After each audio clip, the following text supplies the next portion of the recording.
আজ আপনাদের দেখাতে চলেছি মাটনের পাতলা ঝোল। নমস্কার, আমি প্রতিমা কিচেন উইথ ভিলেজপুর থেকে আপনাদের সবাইকে সুস্বাগতম। আজ মাটন আলু দিয়ে পাতলা টালটেলে ঝোল করব। চলুন দেখতে থাকুন কিভাবে রান্না করি। আমি বেশ খানিকটা আদা নিয়ে নিয়েছি, কটা কাঁচা লঙ্কা মোটা ছাড়িয়ে নিলাম, 7 থেকে 8 কোয়া রসুন নিয়ে নিয়েছি, 6 থেকে 5টা পেঁয়াজ কুচি নিয়ে নিয়েছি। কারণ আমার 1 কেজি মাংস হিসাবে আমি পেঁয়াজটা নিয়েছি। এখানে আমি মাটনটা আগে ভালো করে হাত দিয়ে কষিয়ে রসিয়ে মাখিয়ে নেব। চলুন মাখানো যাক। প্রথমে মাংসতে দিয়ে দিলাম পেঁয়াজ, কাশ্মীরি লঙ্কার গুঁড়ো, জিরের গুঁড়ো, হলুদ, লবণ, এলাচ, দারচিনি, লবঙ্গ আর একটু সস আর একটু চিনি। ব্যাস, এবার আদা রসুনের পেস্টটা দিয়ে খাঁটি সরিষার তেল দিয়ে দিলাম, দিয়ে ভালো করে হাত দিয়ে মাখাবেন, যেন দেখেই মনে হয় কষানো হয়ে গেছে, কিন্তু কষানো হবে না। এদিকে আমি প্রেশার কুকারে রান্না করব মাংসটা। ভাবতে পারছেন আমার ট্যালেন্টখানা কত দূর। প্রেশার কুকারে বেশ অল্প একটু তেল দিলাম।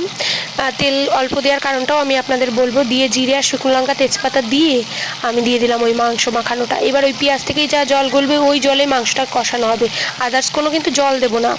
এবার ওই জলেই আস্তে আস্তে বেশ খানিকক্ষণ ধরে সুন্দর করে কষাবেন, যাতে পেঁয়াজগুলো গলে যায়, কুচানো পেঁয়াজগুলো।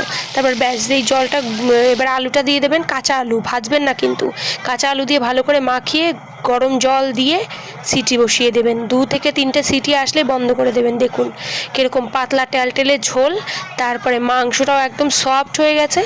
আপনাদের খেতে, ভাত দিয়ে খেতে মনে হবে অমৃত খাচ্ছি, আরও খাই। পুরো এক বাটি এরকম 1 বোল খেয়ে নেবেন, আপনাদের কিছু মনেই হবে না। ও হ্যাঁ, তেল কম দেওয়ার কারণ খাসির মাংসের মধ্যে চর্বি ছিল, সেটা থেকে তেল বেরোবে আমি জানি। আর আমার হাজব্যান্ডের স্ট্রোক করার কারণে আমি একদমই কম তেল দিয়ে রান্না করি, কম মশলা দিয়ে রান্না করি। আমার রেসিপিটি ভালো লাগলে আপনারা আমাকে সাপোর্ট করবেন।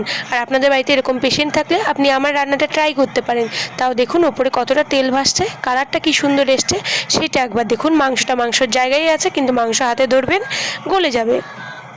চলুন ঝটপট এই রান্নাটা একবার করে আমার কমেন্টে এসে বলে যাবেন কেমন লেগেছে আপনাদের।